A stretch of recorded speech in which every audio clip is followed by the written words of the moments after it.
we will show our strength when the time comes. We will show our strength when the time comes. You can buy the city, but we will show you who rules it. So with this confidence, let's start, my dear Guddu Kuriya, अपने class 9th science का biology's first chapter, the fundamental unit of life. My dear Guddu Kuriya, I guarantee that whatever questions come from this chapter, in your school exam, half yearly or final exam, nothing will come from outside this 1.5 hour lecture. I have scoured every corner of the NCERT textbook and written down all the concept here, and I will set in your mind also. I will teach you the first biology chapter with so much affection that the fundamental unit of life, cell, cell wall, और ये सारी चीजें cell division will all settle perfectly in your mind. Osmosis, diffusion, whatever confusion you have, you will get full marks for this chapter in this exam. This is my guarantee. So my bhai, the notes of this lecture are available via the link below. You can download them from there. On the physics wala app, there are many lectures like this. There are very affordable batches. You can watch those too. Uska link bhi niche hai. Let's begin the lecture. Before starting the lecture, with confidence in the comment section, everyone will write, I will win. In the comment section with confidence, I will win. Don't be afraid of this word. Says we'll show our strength when the time comes. You can buy the city, but we will show who rules it. So let's start our first biology chapter. Guddu Kuriya, what do we all have to study in this? We have to study the introduction to the cell. What is a cell? Cell के क्या shape होते हैं, size होते हैं, number होते हैं. The structural organization of the cell. What is a cell made up of? What is inside a cell? And how does cell division happen? We will study all these topics in detail in a great way, and I will also make you practice question right here. I am going to set everything in your mind. Let's start, my bhai. The first thing is, what is a cell? Sir, what is a cell? We know about the battery cell. What kind of cell is this?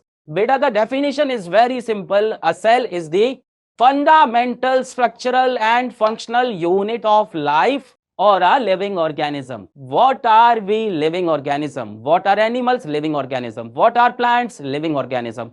And remember one thing in biology, humans are considered to be within the category of animals. We are animals according to bio. In this world, whatever is a living thing, whatever has a life, that thing is made up of cells. And what is a cell? The fundamental unit, the smallest unit from which we all are made. The smallest unit from which we all living organisms are made, whether we are talking about a fish, a bird, or animal, or a plant. Now look carefully what is written. The cell is the fundamental structural unit. Now what is this structural unit?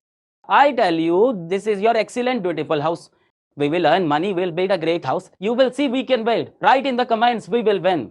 It's an excellent house. I'll ask you, what is the structural unit of this house? What is the house made of piece by piece? Everyone will say what it's made of bricks. So what is brick become the fundamental, meaning the smallest structural unit of the house. In the same way, for a living organism that has life, what is its smallest? Its smallest unit is what? Cell. By joining small cells, a living organism is formed.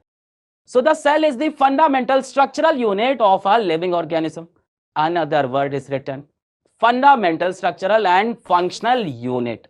It is also the fundamental functional unit. Now what is the functional unit?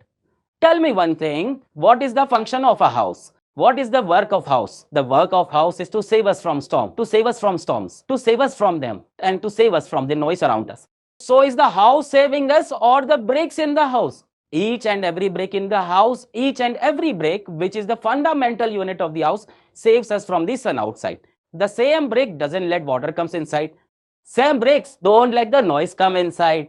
Means the function of the same bricks are the same as the function of our house. That's why we say that the cell is what? The fundamental functional unit of life. For example, we are humans. What all functions we have? Breathing is a function, isn't it? Excreting, getting rid of waste is a function, isn't it? Healing an injury is a function. Growing bigger, growing is a function. Growing and proposing the babita is a function. Wait, let her get a little older, then do it. Sir, I have already done it. I already got rejected. So these functions that we do, who is doing them? Our fundamental unit, the cell, is doing this. When we are breathing, who is taking the breath? The cell is breathing. When we are getting rid of waste, who is getting rid of the waste? Every single cell in our body is getting rid of the waste. When we are growing, who is growing? Every single cell in our body is growing. That's why the cell is called what? The fundamental functional unit of life. So our function is a very small unit, and many small unit perform that function inside, and that's how we function. Is it clear what is a cell? It is fundamental and structural. We are made of it. Functional, the functions it has, those are the functions we do. Let's write one more line. A cell is the basic building unit of living organism. The basic building unit, meaning what is a building made of? Small units, that is its bricks. And the same way living organism, us, birds, fish, animals, plants, what are they made of? Small units. What are those of ours? What are those of ours? They are our building units. Is it clear what is a cell? The smallest thing that we are made of. Now there is a question comes about which there is a huge misconception in your mind. You know wrong things about it. What is an atom then? In chemistry, we have studied that every single thing in the world is made up of what? Small atoms. Now I am saying that all living organisms are made of what? Small cells. Does this mean, sir, that living organisms are made of cells and non-living organisms like this pen, this board are made up of atoms? Does this seem like that? That's completely wrong. Listen carefully. The smallest single dwelling particle in this world is an atom. Even this cell, these are also atoms. But the structural and functional unit inside us, which represent us, we call that a cell. But the cell itself is also made of what? It's made of atom. The atom is the smallest particle in this world. The cell is a structural and functional unit of our body. And the cell itself is also made of atom. Whether it's living or non-living, there are atoms inside everything. Clear? So let's move forward. Now look, a cell can replicate, make a copy of itself on its own. Now this cell is very naughty. It keeps making copies of itself very fast. We say that one fish spoils the whole pound.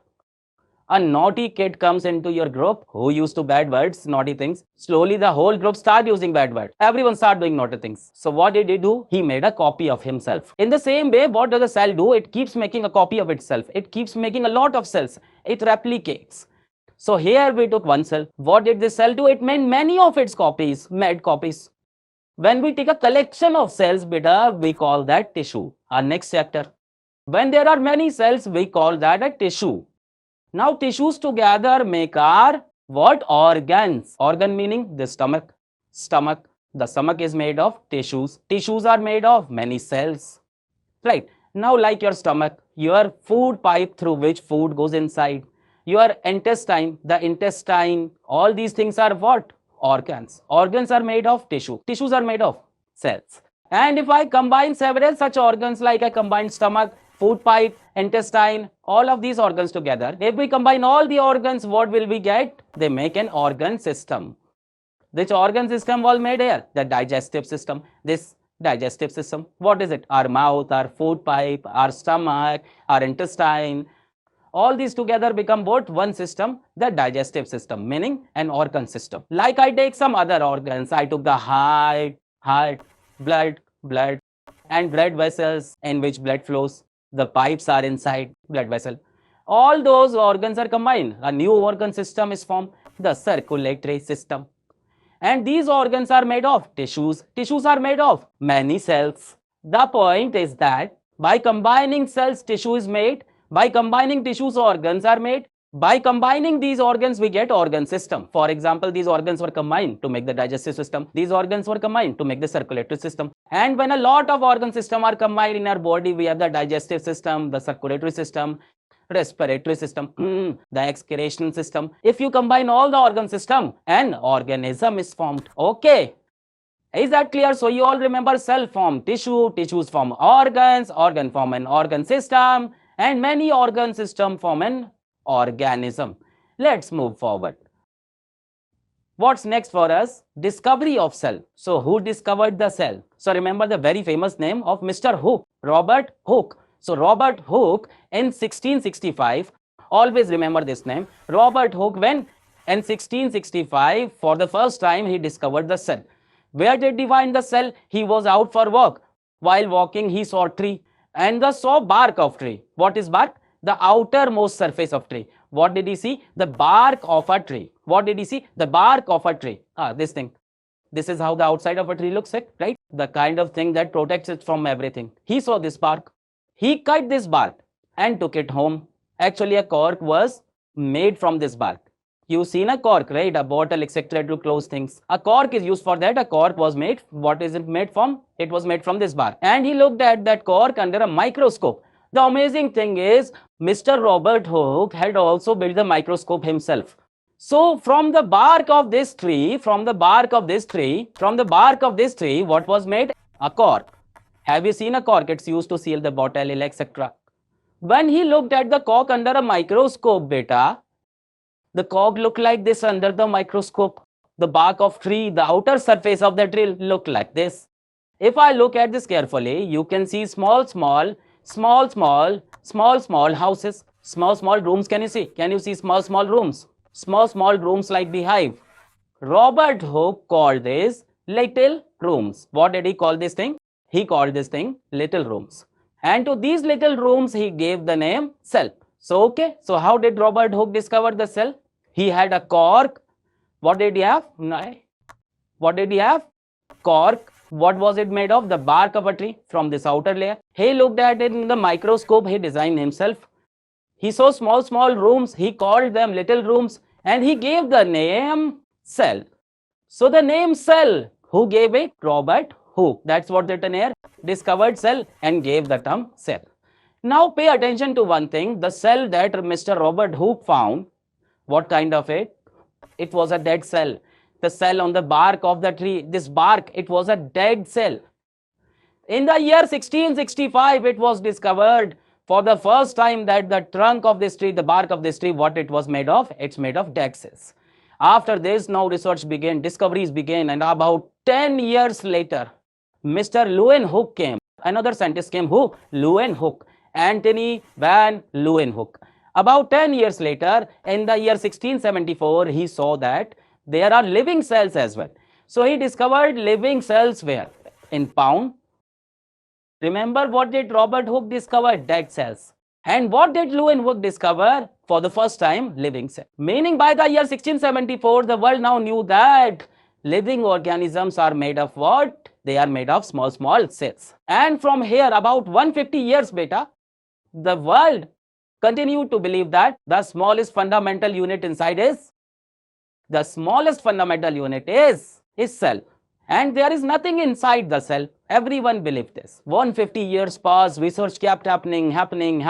And another Robert came, Robert Brown. Now the Robert name is just like the Ankit in India. Everyone used to keep it. So about 150 years later, a scientist named Robert Brown came. 1831. You don't need to remember this. Just remember that. He said that it's not true that there's nothing inside the cell. He said there's something inside the cell too. We are made of cells and the cell is also made of something. He discovered the nucleus inside the cell. Robert Hooke discovered cell and Robert Brown discovered inside the cell nucleus. What is nucleus? Suppose this is a cell. You guys should remember one thing. You think a cell like this beta. A cell is not 2D. A cell is 3D. It's a whole sphere. There is nothing 2D in this world beta. Everything is 3D. So a cell is a 3D sphere. He said that somewhere in the center of the side or the side cell, the small round thing is visible. A small sphere is visible inside and he called that what? The nucleus. What is nucleus beta? It's the control center of the cell. It controls the whole cell. Just like our control center is our brain, right? Our central nervous system.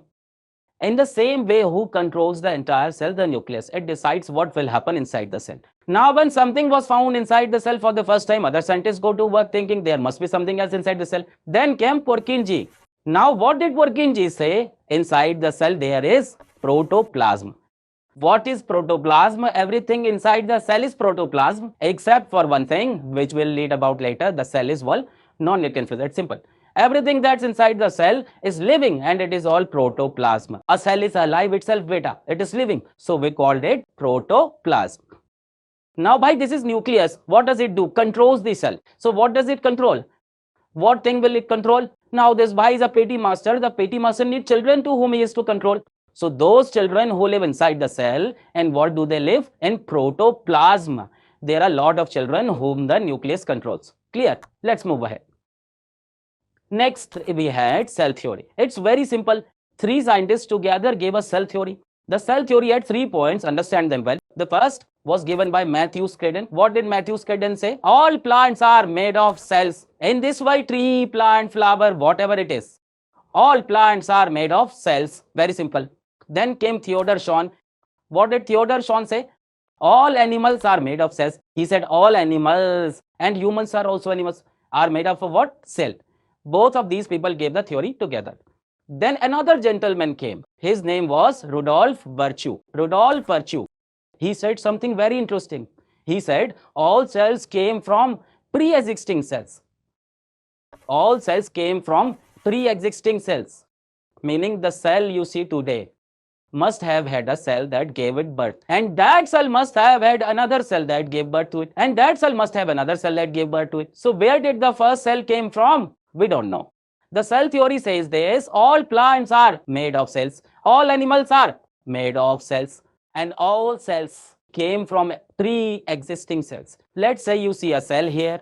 How was this cell made? There must have been a cell before it that broke to form those two cells. How was this cell made? There must have been a cell before it that broke to form these two cells. How was this cell made? There must be a cell before it that broke to form these two cells. Meaning, take any cell in this world. Where did it came from? From a previous cell. It's like that problem. Which came first, the chicken or the egg? It's the same problem. Take any cell. Where did it came from? From a previous cell. Is the cell totally clear? All plants are made of cells. All animals are made of cells. And all cells came from pre-existing cells. Clear? Let's move on. A question has come up. Who discovered the cell and nucleus? So write in the comments. What? Robert Hooke. The nucleus. Who? Pause. Robert Brown. Why is a cell called the structural and functional unit of life? So you will have to tell this in the comments. I have taught it. Why is it called structural and functional unit? This question comes in exam. You will have to write it around your words. Why is cell called the structural and functional unit? Let's move on. Now we have classification of organisms based on number of cells. Now understand. There are different types of organism in this world. There's us, a lion, a dog, a bhai dogesh, a cat, bhai cat, right? Or bagar billa. Plants, bacteria, there are different types of organism. Every organism is made of different number of cells. There is some organism that is made of only one cell. Some organism are made of 2 cells. Some are made of 100 cells. Some are made of million of cells. Some are made of trillions of cells like us. We are made of trillions of cells, crores of cells. So on this basis, we divided the organisms into 2 categories. Here also caste is discovered, just like the Hindu Muslim is there also. What? First side, unicellular organism. Uni means one. Cellular means what? Cell. So unicellular means single-celled organism. Organisms made up of single cell. You should remember one good example of this: bacteria. You have trillions of cells. Poor bacteria. One cell. That same cell is called bacteria. Bacteria have one cell? No. That single cell is called bacteria. Amoeba. Beta, an amoeba is a type of protozoa. You can write like this, like a zigzag, like a star. Amoeba. Paramecium. Paramecium, what you can draw? Slipper. Look, it really looks like a slipper. Paramecium. What kind of organisms are all of these? Unicellular, meaning single-celled organism. Remember bacteria well. Bacteria have only one cell. Amoeba has only one cell. Paramecium, the slipper, it also has one cell. The second one is multicellular, meaning multicellular organism. Multi means many, cellular means cell. This means organisms made of more than one cell. Those who have more than one cell. What are the examples? We have plants, animals, right? All the tree and plants have many cells. Animals have many cells. We also come under animals. Humans also have trillions of cells. And poor bacteria have only one cell. It's so small. Is that clear? Okay. Look at one more thing. Shape of cell. So far, whatever biology we have studied and understood in the world, we feel like a cell is like this. That's what you thought in school, right? The cell was round. You throw it like this. You only thought that. No, beta. Cells are many different types. There are different kinds. For example, our smooth muscle cell. What is this? It's type of muscle cell. Its name is smooth muscle cell. Its shape is spindle shape. Spindle means thin or the sides, thick in the middle. Thin on the sides, thick in the middle. For example, our blood cells, like here the red blood cell, You know about red blood cells, right? The red blood cell, white blood cells. So what do red blood cells look like? Biconcave. Biconcave means, can you see it? Can you see it? This sunken from the front and also from the back, sunken, like sunken in from this side too and from the back as well. Why is this dancing like this? And from the top as well. This is called bioconcave. So beta, it's not necessary for the cell to be round. It can be like this, splinted shape. It can be like this too. Have you seen this cell? The ovum cell or egg cell? Beta, this is the most important cell. We are all born from this. What is this? You can call that female sex cell. You can call it the sex cell of girls, the ovum or egg cell. What is its shape? It is spherical. It's in the sphere shape. Beta, all cells are 3D, nothing is 2D. It's spherical shape. Then look at very useful cell, sperm cells. Smile is on everyone's face. Sir, we know sperm cells, we see in this. Oh, what are you talking about? Yes, beta, look at it as a head. It has its own tail. Oh my God, the cell has a head and a tail too. It's an amazing thing. This sperm cell. This is the male sex cell.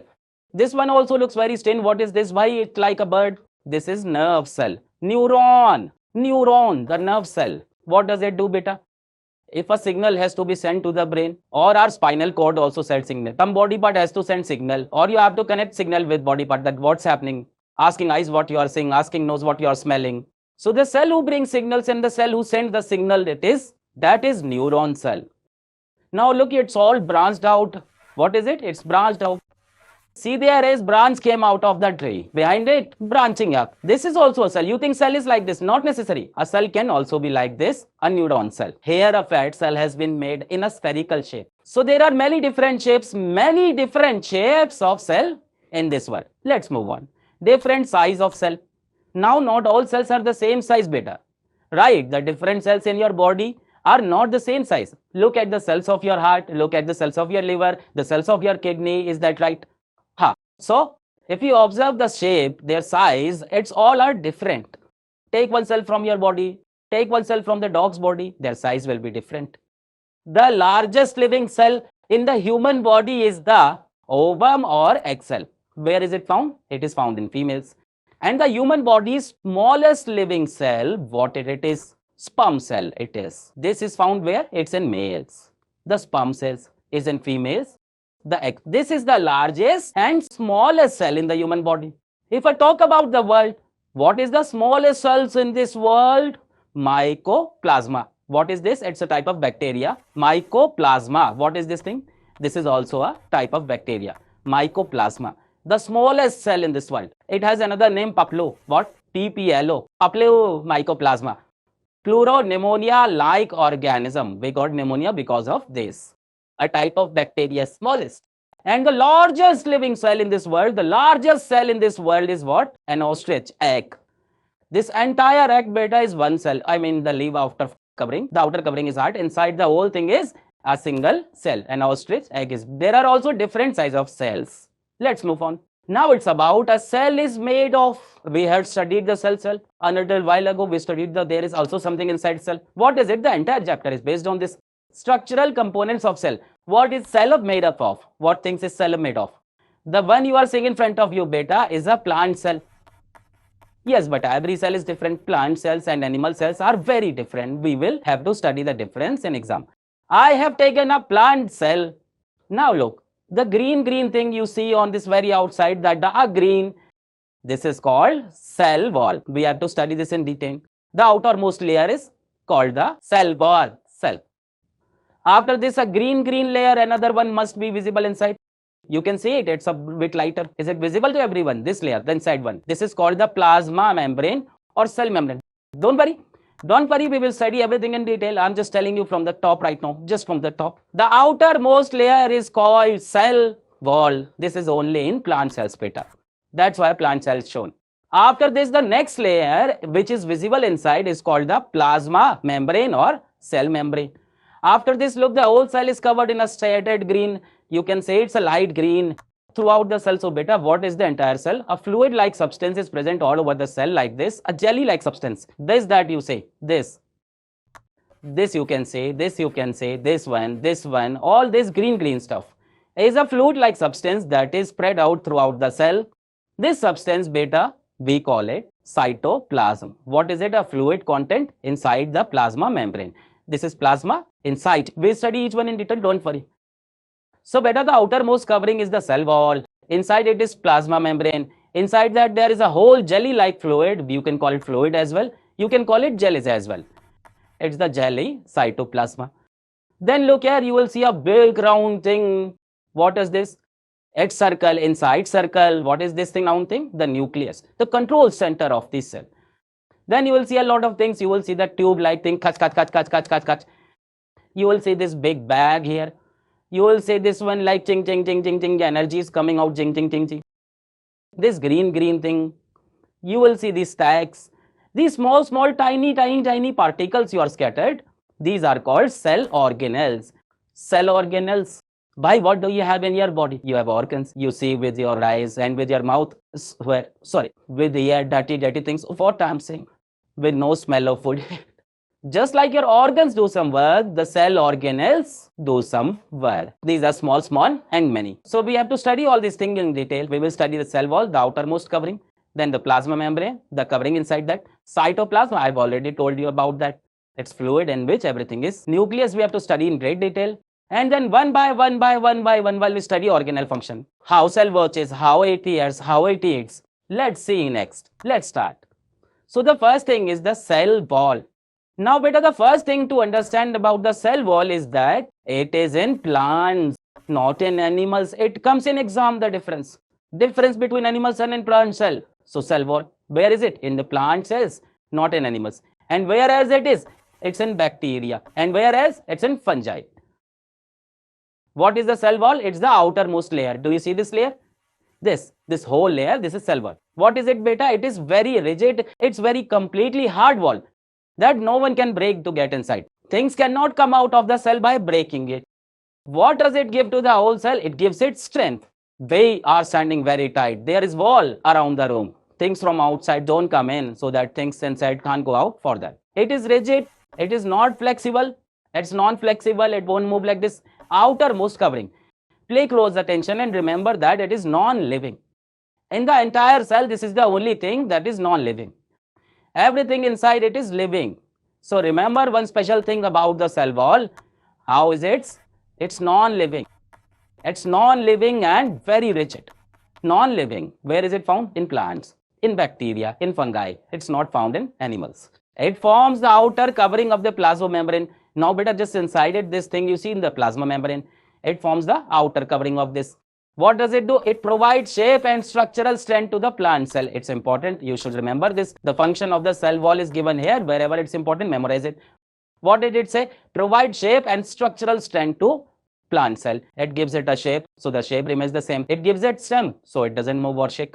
It protects the cell from mechanical damage. Suppose a lot of water comes from outside and presses the cell like this. It will save the cell from being pressed. And if a lot of water fills inside the cell and the cell is expanding, it will not let the cell burst. So what does it save from? From mechanical damage it saves from. It saves the cell from bursting. Prevents from bursting. Prevents from bursting. It saves the cell from bursting. So these are its two functions. One is to give strength and shape, and the other is protect from mechanical damage. Now beta, you've seen the cell wall is non-living, rigid, and where is it? In plants, bacteria, fungi. The cell wall of plants, this is asked in exam. What is it made of? So remember that the cell walls of plant is made of cellulose. What it is made of? Cellulose. And what is cellulose beta? Long chains of carbon, hydrogen, oxygen. Carbon atoms, hydrogen atom, oxygen atoms are made of something complex and it forms a very long chain. It is made of, just remember this in exam. It is made of cellulose. Plant cell wall. It doesn't ask about bacteria and fungi in your exam. So I'm not telling you. What is a plant cell wall made of? Cellulose. It is the cell wall clear? Is it clear? It's in what? In plants, in bacteria and fungi, not in animals. That it's the outermost covering, it's non-living, it's rigid, it gives shapes, it gives strength, it protects from damage. And in the plant, what is made of? Cellulose. It's only in plant cells. Next comes the plasma membrane or cell membrane.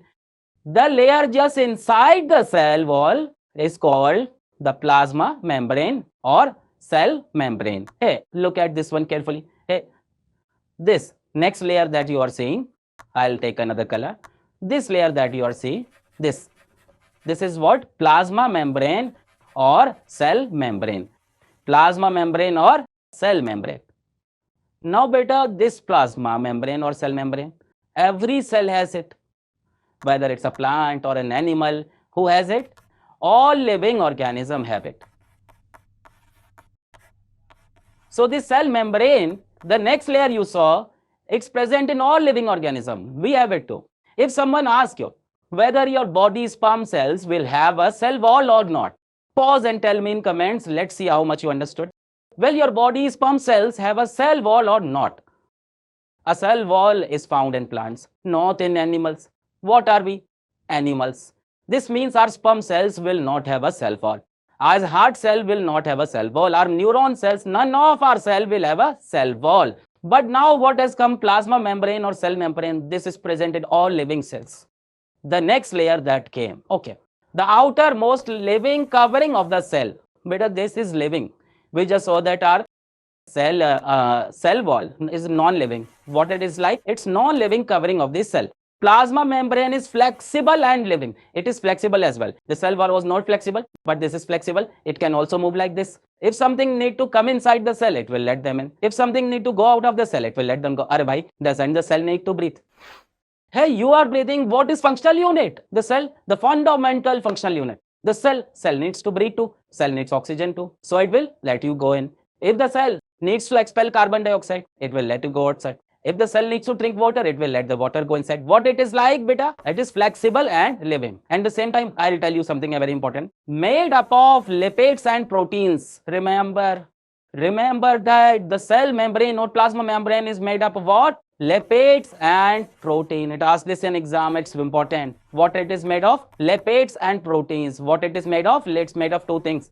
Lipids and proteins is made from. Explains about protein we know a little. Protein powder we take it. We go to the gym. What is a lipid? You can understand the lipid of something like a oil that floats in water and don't sink. It's not soluble in water.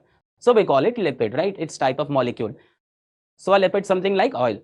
So it's made of lipids and proteins. Something is written next to it, bilayer. Now what is bilayer? So listen carefully. This thing which is made up of lipids and proteins has a bilayer. You will see it now. Don't worry. There it is a plasma membrane. It's flexible. It's in all cells. It's living. And here it is bilayer. Look, there's one layer here. There's one layer here. What kind of layer it is? A bilayer. Look, there's one layer here. There's one layer here. So it is a bilayer. The things you see in the middle are proteins. These things are proteins. These are proteins. And what is this? This is your lipid. This thing is lipid. And these things are proteins. It's made of lipids and proteins. And what kind of layer is the lipid layer? We can see what kind of layer is the lipid is a bilayer. Now lipid bilayer is made of what? It's made of phospholipids. It's a particular kind of lipid. Which lipid? Phospholipid bilayer. What is a phospholipid bilayer?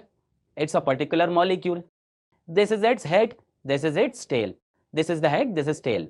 So look, one layer is this. One layer is this. How many layers are there? A bilayer. Now look carefully. This layer's head on which direction? Inside the cell. And where will its tail be? Towards the outside of the cell. Where will the head of the other layer be? Outside the cell. And the tail inside the cell.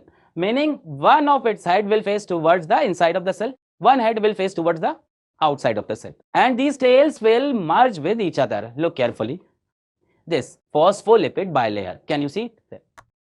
Right here. It's right here. Here its head, here its tail, here its head, here its tail. Can you see it? Let's make it a little bigger. Here its head, this is its tail, here its head, this is its tail. So phospholipid, this head, this tail, this head, this tail. So one head is towards the cell, one head outside the cell, and both of their tails are inside. What do we call this? A phospholipid bilayer. How many layers are there, beta? There are 2 layers. You have to remember that.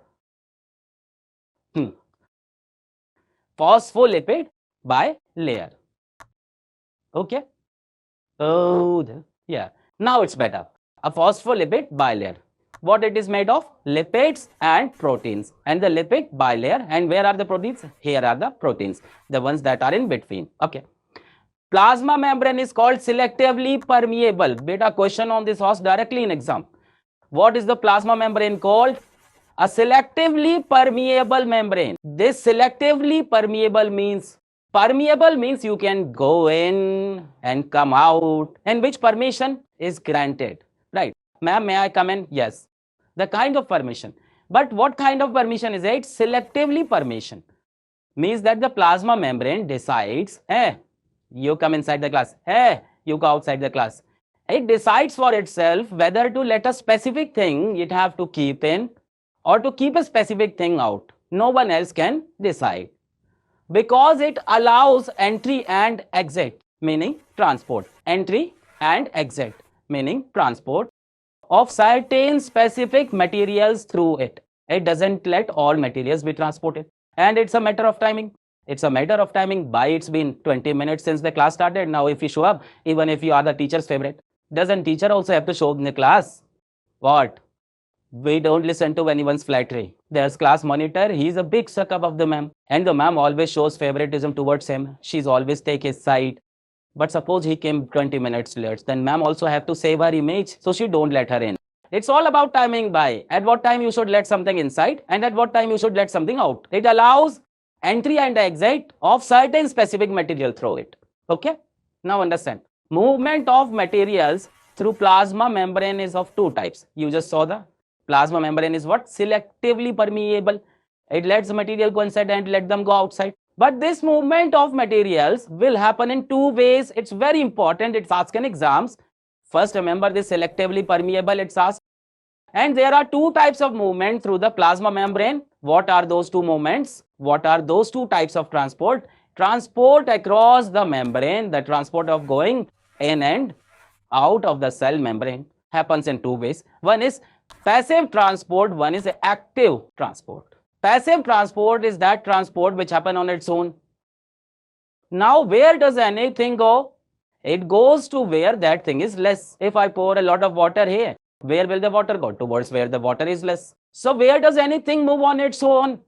From its high concentration to low concentration. So, movement of molecules from their higher concentration to a lower concentration, what is it called? Passive transport. It happens on its own. How? Movement of molecules from higher concentration to lower concentration. What is passive transport? From higher concentration to lower concentration. It happens on its own. No energy is required in this. No energy is required. What is the second one? Active transport. Active transport means we will have to transport with the energy. We will have to do it ourselves. What is this? Movement of molecules from lower concentration to higher. Now, if the concentration of something is less, to think it from there to where, now think a room of full of people. We have two more people outside. It's tough to get all people inside because it's already full. So, lower concentration to higher concentration is tough. A room is full of people. Open the door. 2 or 3 people will fall out with a bang. Haven't you seen people hanging on the trains like this? The train stop, darak, they fall down. Because from higher concentration to lower concentration, it happens on its own. What is active transport? It's the complete opposite of this. Movement of molecules from their lower concentration to higher. From lower to higher. Now from lower to higher, they won't go on their own. The room is completely full. 2 people outside. The door open, but the people inside coming out. So what will you do? You will push the people outside and use energy. Hey, get in. Hey, close the door. Hey, go. Means in active transport requires energy. Energy is required in the form of ATP. What is ATP, beta? Any time padhai. No.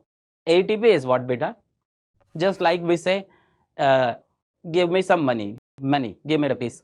So inside a cell, there is no system of money or rupees. There is no crypto or anything, no Bitcoin. Gold and all that doesn't work either. For the cell, what is gold? Just test. Inside the cell, the power of ATP works. ATP is the currency inside the cell, meaning energy. So the energy inside the cell is ATP. They are molecules of ATP. So that's why we will need energy in it in what form? In the form of ATP. What is ATP, beta? You will remember the energy molecules. We'll teach you in more detail later. They are energy molecules. They are currency inside the cell. So it will need energy. This one need energy. It will happen on its own. Okay, there are some more difference if it comes in exam. It is comparatively slow process. It is rapid process. Not affected by temperature, affected by temperature. Okay, pay attention to this. And passive, what happens? Only small molecules and water molecules shows passive transport. Only small molecules will go from here to there on their own. Big molecules won't go on their own. They will require energy. So big molecules always require energy. So large molecules show active transport. Energy is required for this. Small molecules and water molecules don't require energy. Passive transport. Catch hold of two examples. Passive transport is very important. Osmosis and diffusion. And active transports, endocytosis, exocytosis. We will study everything in detail later, but you should remember this. They will ask an exam. What is endocytosis an example of? So endocytosis, exocytosis are active. Active means lower to higher. Big molecules will need energy. Passive means higher to lower. Small molecules will go on their own. No energy will be needed. Here osmosis and diffusion are passive transport. Now see, a question has came. Come on, everyone answer it yourself in the comments. Why is it a cell membrane called a selectively permeable membrane? You can do it. Why is it called selectively permeable? Because it allows entry and exit of certain specific materials through it. Give two examples each of passive and active transport. So the two for passive are osmosis, diffusion. Remember, osmosis, diffusion. And the two for active are endocytosis, exocytosis. Endocytosis, exocytosis. Let's move on. We have to study them in detail later too. No tension. The first example of passive transport is diffusion. It's passive meaning no energy is required, meaning they are small molecules. From where to where they will go? From higher to lower. No energy will be required. Small molecules. So diffusion is the first example. Spontaneous beta. Spontaneous means on its own. The kind that happens by itself. Spontaneous movement of substances. Which substances? It can be solids, liquids or gases, but small molecules. From a region of high concentration to lower concentration. Small molecules will move on their own. They will move without energy, meaning they will move without external energy. From high concentration to low concentration, energy will not be required for this. Energy will not be needed from outside. Where will the molecules move from where to? From higher to lower. For example, look at this cell. Now the cell needs to breathe. This is our cell and this is the cell membrane or plasma membrane of this cell. What is this thing? Look. What is shown in yellow, the plasma membrane. What is it? Selectively permeable. Now suppose the cell needs to breathe, it's suffocating. Outside there are more oxygen molecules. Inside there are few oxygen molecules. The cell is suffocating. So what will cell do? Oxygen will flow from their higher concentration to lower concentration. Oxygen will flow from its higher concentration to its lower concentration. What is it? It's diffusion. Carbon dioxide beta, there's a lot of carbon dioxide inside the cell. The cell needs to expel it. The cell is suffocating. Outside the carbon dioxide is decreased. So carbon dioxide will move on its own from its higher concentration to its lower concentration without any external energy. From higher concentration to lower concentration, what is this example of? Diffusion. So beta, all the gases, how do they go from inside the cell to outside and from outside to inside? Through diffusion. Okay, what is diffusion? It's the spontaneous movement of what? Solids, liquid, gases from high concentration to low concentration. Now I'm going to ask a question, be ready. Look at this one. Suppose the oxygen molecules are high in concentration here. It is high here, true. It is a low concentration here, true. If it's like this, high to low, can we call this diffusion? The plasma membrane is not being crossed here. Can we call this diffusion? Write it in the comments. Can we call this diffusion? The answer, pause and write. The answer is yes, we will call it. Because diffusion doesn't say that the plasma membrane has to be crossed. Diffusion is simple if something goes from its higher to lower concentration on its own without using energy. Then this is also an example of diffusion. Better the oxygen molecules inside the cell are going from their higher concentration to low concentration. For example, here look, there are small molecules of water. Here it's high concentration, here it's low concentration. The movement is still happening where? It's happening inside the cell itself. Is that diffusion? What does diffusion say? It happens for solids, it happens for liquids, it happens for gases. Where from where to? From higher to lower. This is a liquid, it's going from higher to lower. It is an example of diffusion. Diffusion. Look at this one comment on this. If water molecules are going from outside the cell to inside the cell, or from inside the cell to outside the cell, is this diffusion? It is, but this is a special kind of diffusion. So we don't put in diffusion. This is a special case. What special case is made? That if it involves water and if a membrane is crossed, just remember this simple thing. If it involves water and if it crosses the membrane, then it is new kind of diffusion that we call osmosis. A lot of people did it wrong and teach it wrong. The osmosis and diffusion are different. No, beta. It's special type of diffusion in which water is crossing the water membrane, whether it's going inside or outside. And the membrane is also special kind. What is it like? Semi-permeable. We'll study this later. Selective. You saw just now, right? The plasma membrane was how? Selective. So it has to be selective membrane. Not understanding. Listen carefully. It's very simple. Diffusion means the movement of small molecules from high concentration to lower concentration. Whose it can be? It can be solids, it can be liquids, it can be gases. So if oxygen is going from inside the cell to outside, from outside to inside, whatever, it's diffusion. Carbon dioxide from outside to cell to inside, inside to outside, what is it? Diffusion. Oxygen or carbon dioxide is moving inside the cell. This is also diffusion, high to low concentration. If water is moving somewhere inside the cell, what is it? Diffusion. But if a water, liquid, crosses the boundary of the cell, so this is a special kind of diffusion. This we will study next, osmosis. It's a special diffusion. Is it diffusion? Yes. But it's a special diffusion. It's been given the name osmosis. What? When water crosses the cell's membrane. Yes. Only then it is a special diffusion. All the rest were diffusion anyway. If a gas goes inside out, does anything inside. Whatever gas does comes from outside to inside, goes from inside to outside, moves around inside. Whatever water is inside, it's diffusion. But if the water crosses the membrane, then we say it is osmosis. This is the basic difference between diffusion and osmosis, no matter how much you memorize it. Now we come to osmosis. But osmosis is also what? It's a passive transport, meaning it's the transport of small molecules. And this too, where will the movement happen to?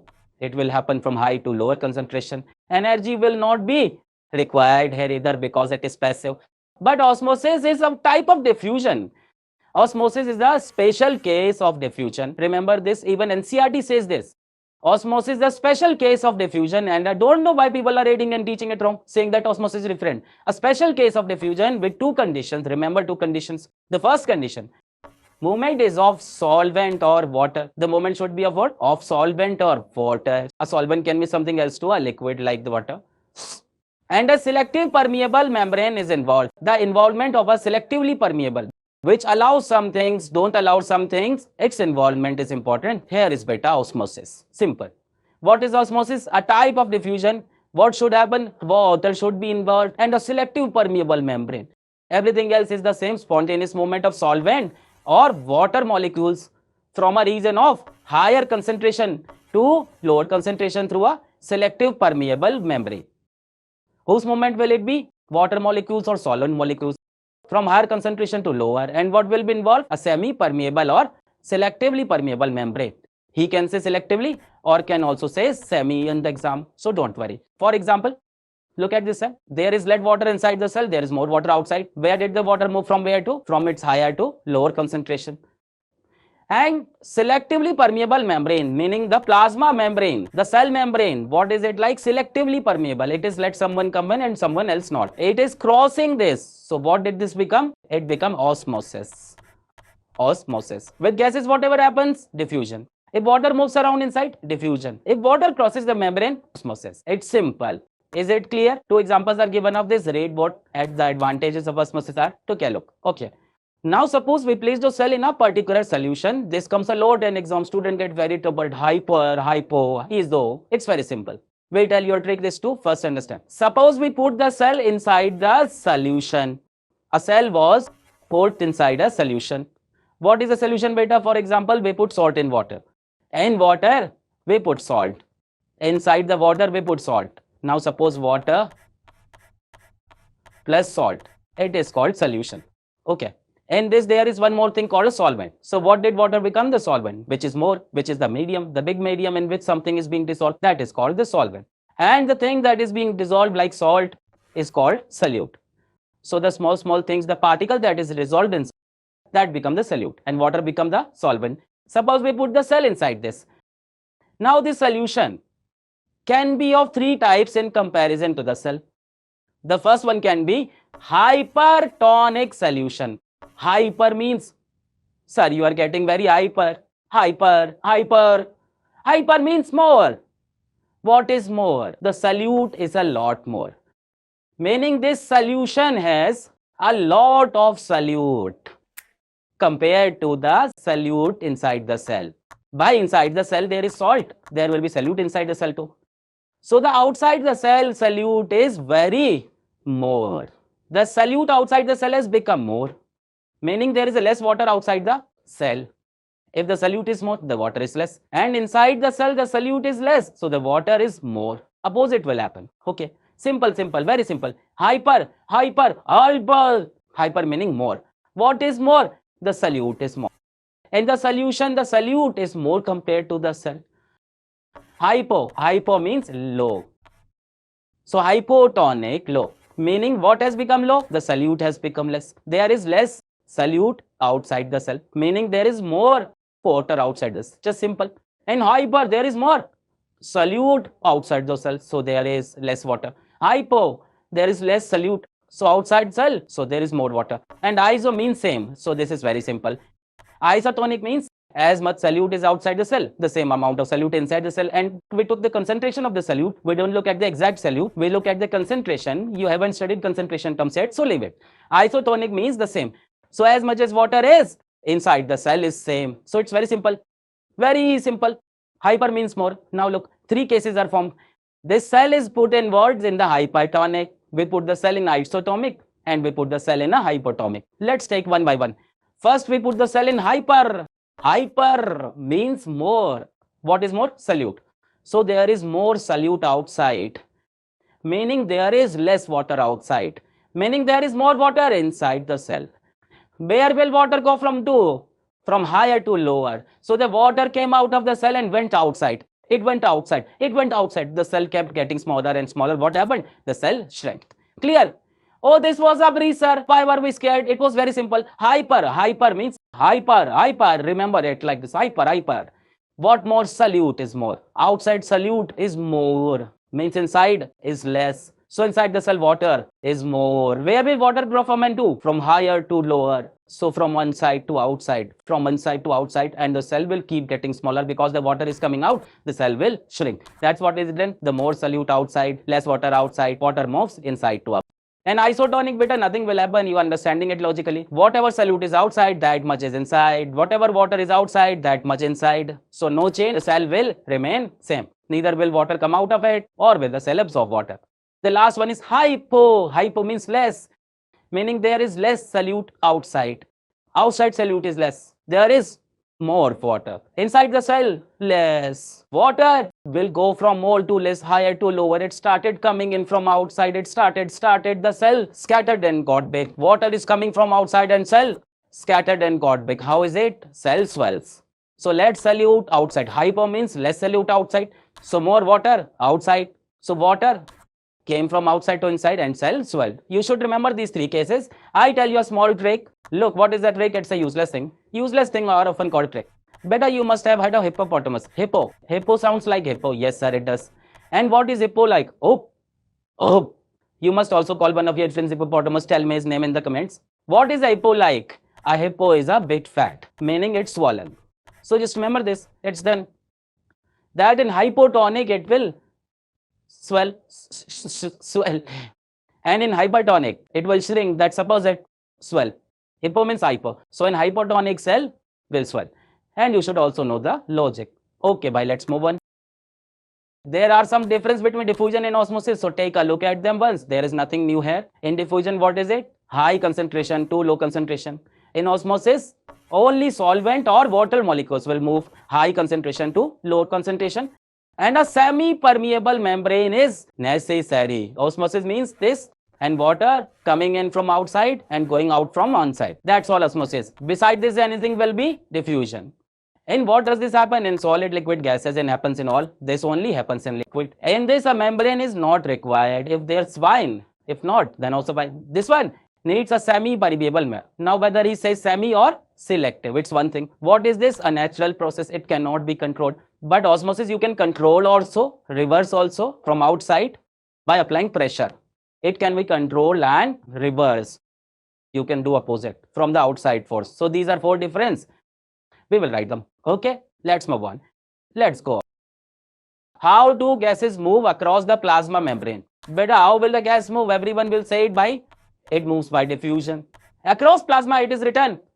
But diffusion is what, unless a liquid, water or solvent is involved. How does water molecules move across the plasma membrane? Come on, everyone pause and answer this question. Number 6 in the comments. Let's move on. Next, endocytosis and exocytosis. So far we had studied passive transport. How did movement happen from high to low concentration without any external energy of small molecules, right? Now let's talk about active transport. Beta, what is active transport? Just the opposite. It has to be moved from lower to higher concentration. You have to do the opposite job.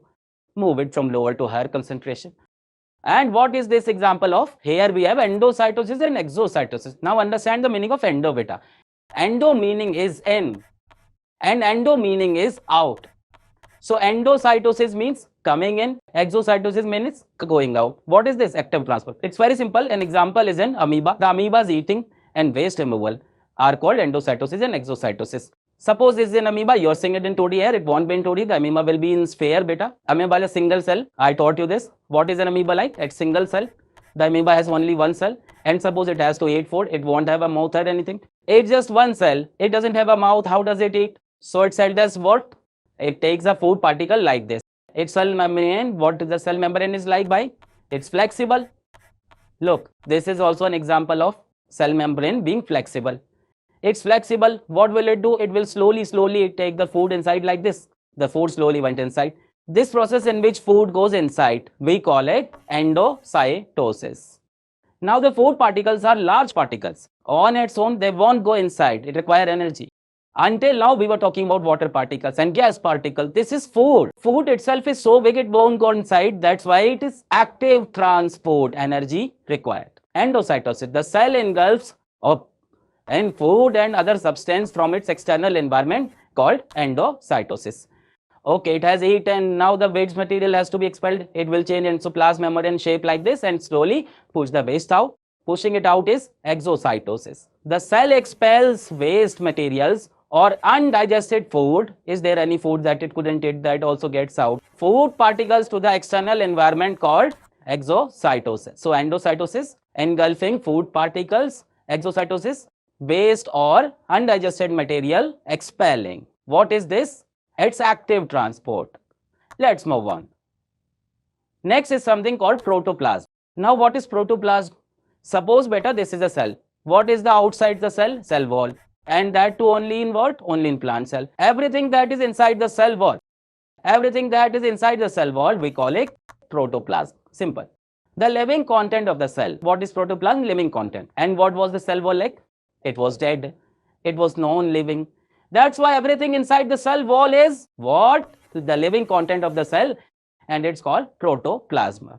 Suppose this is our cell and this is the cell wall on the outside. So leaving the cell wall, whatever is inside, what is inside? First of all, I think the plasma membrane comes, right? The flexible, non-rigid, living layer. Then there will be a nucleus inside this. Then beta cell organelles. All these things are inside the cell wall. What are they? Protoplasm, living contents of the cell. It does not include the cell wall. Whatever is inside the cell wall. Okay. Now understand one thing. Sometimes in exam they ask, what is plasmolysis? What is plasmolysis? Suppose it's a plant cell. It's a plant cell. What do we have, beta? Plants. And the plant cell, we put it in hypertonic solution.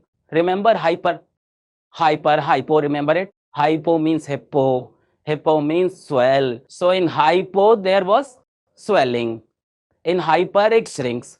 So if a cell is put in a hypertonic solution, what will it do? It will shrink by hippo, in hippo it swells, in hyper it shrinks. So the cell will shrink, but beta, the plant cell is unable to shrink. Why? Because there is a cell wall next to it which is rigid. It's rigid, it's hard, so it doesn't shrink. So what happens is that the cell wall doesn't shrink, but all the material inside, which is called what? All the material inside, which is called what? Protoplasm. That whole thing shrinks. This is called plasmolysis. It moves away from the cell wall and shrinks. You have to write about plasmolysis only in the case of plant cell. Don't write it for animals.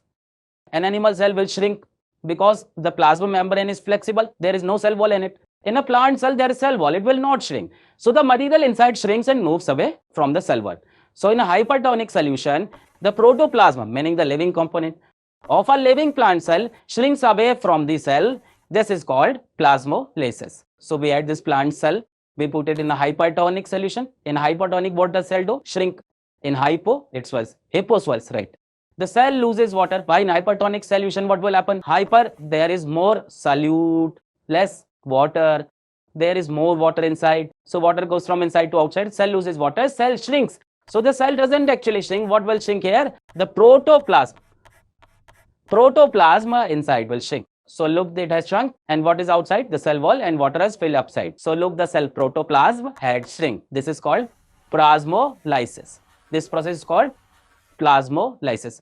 You will remember a plasmolysis. In a hypertonic solution, living plant cells show plasmolysis. Only plant cells, and which ones beta? Living ones. Remember, dead plant cells do not show plasmolysis. Why? Because beta, dead plant cells don't perform osmosis. The plasma membrane is not even alive, so it won't send anything out or drink anything. In dead plant cells, don't do osmosis. For example, suppose a question comes that you took a tree leaf and boiled it. You took a leaves, and what did you do with the leaves? You boiled them. If you have boiled the leaves, what will they become? Dead. And if they become dead, then will not show osmosis. They will not show osmosis. They will not show osmosis. And this leaf, if you put the ink or something else, no color change will show. Water will not go inside it. Water will not come out of it. So beta, this plasmolysis, which is the shrinking of protoplasm, happens only in what? Firstly in plant cells, because they have cell wall, and in living plants. It won't happen in dead plants. Okay, one more thing, look at the opposite of this. Suppose it's hypotonic solution. Hypo means hippo, the cell will swell. But in a plant cell, beta, what's the problem? There's a cell wall outside. It will say, bye, we want that to swell, we watch the cell wall, we'll hold you tight. But from the inside, the whole protoplasm, the entire living component will swell up and come and do what? It will start hitting the cell wall's boundary, saying, bye, we have eaten food. I mean, we drank a lot of water, we swelled a lot, we were in hypotonic. There was more water outside, we took it all, we swelled up, get out. The cell wall will apply reverse pressure on this. This will applying pressure on the cell wall. The cell wall, we apply pressure on it and save it from bursting. The cell wall prevents damage, mechanical damage. So that happened here. The protoplasm starts swelling and puts pressure on the cell wall. The cell wall puts equal pressure on the protoplasm. It will apply pressure back and prevents bursting of cells of plants. So what did it do? It saved it from damage. It prevented damage. This is what we have studied, that cell wall prevents damage. In which case do we do? In a hypotonic solution. In hypo, it swelled. The cell wall saved it from bursting. Okay, let's move on. Now the next thing we have to study is nucleus. So beta, this is the cell which is do circle like this, and this is the nucleus. Many people study that nucleus is always in the middle. That's not the case. In an animal cell, generally in middle, but even that is not fixed. In different organism, it can be anywhere inside cell. Nucleus can be any place inside the cell. It is anywhere. Here it is nucleus. Now look carefully. You will see one thing in nucleus, that it has two drawn lines. This is called the nucleus being double membraned. This nucleus, look, we shown in 3D. Beta, what is cell like? 3D. This cell is 3D. Inside it, this part that is visible, which controls the cell, is called nucleus. Now this whole nucleus is made, beta, it has two boundaries outside it. One boundary, two boundary. Look, one boundary, two boundary. That's why we call nucleus what? Can you see the two boundary? What's it? One boundary, two boundary, one boundary. That's why we call the nucleus what? Double membrane. So what is nucleus? It's the control center of the cell. Double membrane means two membranes in full 3D, two membranes. It is protected by two membranes, who's also called nuclear envelope also. Nuclear envelope means double membrane around nucleus. Nuclear membrane has prawn. This nuclear envelope, a cover, so there is cover around the nucleus, not one, but the two covers, double membrane. Okay, one more thing. Nuclear membrane has prawns, holes in the membrane. What does it have? Pores. Look here, you can see pores. You can see pores in the middle. There are pores in between. Look here. You can see it more clearly. This is the same nucleus. Look, a pore, look, a pore. So there are pores in between. Pores means holes. Why are they holes? Now something has to go from inside the cell into the nucleus. Something has to come out of the nucleus into the cell. How it will come? It will come through the pores. What is this? The entire fluid of the entire fluid of the cell. What is the entire fluid of the cell called? Tell me quickly. Let's see if you remember. Cytoplasm. Answer the plasma membrane. That is this beta. This is the plasma membrane. Cytoplasm. Whatever liquid is inside the cell of cytoplasm. Let's leave it. We will leave it to cytoplasm. So if anything has to go outside the nucleus or want to come to nucleus, so how it will come? It comes through the pores. Allows movement of particles from inside to cytoplasm, and vice versa of this, the opposite of this. Cytoplasm is the entire fluid. Okay, the most important thing, contains genetic material, DNA. What is the most important? Think about the nucleus. It has genetic material. It has DNA. The nucleus will decide what someone looks like, how they behave, not their behavior. Up to some extent. What they will look like, what their eyes will look like, what their nose will look like, how their eyes will look like. If you are an animal, then how will you look like? What will its character be? The genetic material, DNA is inside nucleus. So this is nucleus. What is it like? You can see it's double membrane. The double membrane is called the nuclear envelope. There are pores in the middle. Inside it is most important thing, the genetic material, DNA. What is DNA, beta? It's nothing. It's a thread. Sir, yes, beta, thread. DNA like this, Kachar puchar. This is DNA. It's a thread with genetic material inside it. There is nucleolus inside it. Nucleus. Inside it, it's a nucleolus. That don't usually ask about it. If you want to write it down, then write it. Its function is ribosomes. And ribosome make proteins. If you want to write it, there are a lot of things, leave it. Okay. What is this nuclear membrane and nuclear pore? This is nucleus. So what is the main function of the nucleus? To hold the genetic material, to keep the DNA with it. And what is DNA? It's a thread. Now we are going to study DNA. Did you understand the nucleus, double membrane, pores? It can be anywhere inside. And the most important thing is genetic material. Okay. Now what is DNA? The thread that is inside the nucleus. This messy. This. What is this DNA? Beta, this DNA is deoxyribonucleic acid. Deoxyribonucleic acid. It's type of acid, a type of chemical. Its main job is to store chemical characters and to pass the characters from one generation to another generation. Do we see some characters of our parents in us? Absolutely. Some eyes are like dad, some nose like mom. The mouth might be like maternal uncles. The ears might be like grandmothers. So what is the thing that is passed on generation after the generation? It's DNA. And where's DNA is found? Inside the cell. And where inside the cell? In the nucleus. What is it like? A thread-like structure. What is it like? It's like a thread. A thread-like structure present in the nucleus. Contains information about our characters. Inherits, gives genetic information from one generation to another, genetic information from one generation to another. Beta, the thread-like structure, this thread that you are calling DNA, this is what decides whether your color will be black or white or wheatish. What will be the color of your skin? Who is deciding this? DNA. What will be the color of your eyes? You must have seen girl in your class who definitely has blue eyes, hypnotized Manu. Hey, what was the song? Blue eyes, hypnotized Manu. Yes, might be. Someone might have green eyes. Have you seen girl with green eyes? So why? When I was studying in Pochinki, a girl had perfectly green eyes. They can be green, black, brown. They can be red eyes. So where is this eye color coming from? From this thread, from this DNA, from this genetic material, which is found where? Inside the nucleus. Where is DNA found, beta? Always remember, where is it found? Inside the nucleus. DNA is like this, beta, thread-like structure. This is the DNA. This thread-like structure, this is what we call DNA. That one that is visible here, this says DNA, deoxyribonucleic acid. This thread-like structure. Okay, so what is DNA? It's thread-like structure. And what does it give? It gives characters and also inherits. Characters generation after generation inherit. Okay. The next thing is gene. You must have heard this term many times that we have these genes or genes are very strong. The color of our color is blue. My genes are black. My genes have torn piece in the middle because of them. Not that genes. Gene. What is a gene, beta? What is this thing? What did you call this whole thread? You called this thread DNA.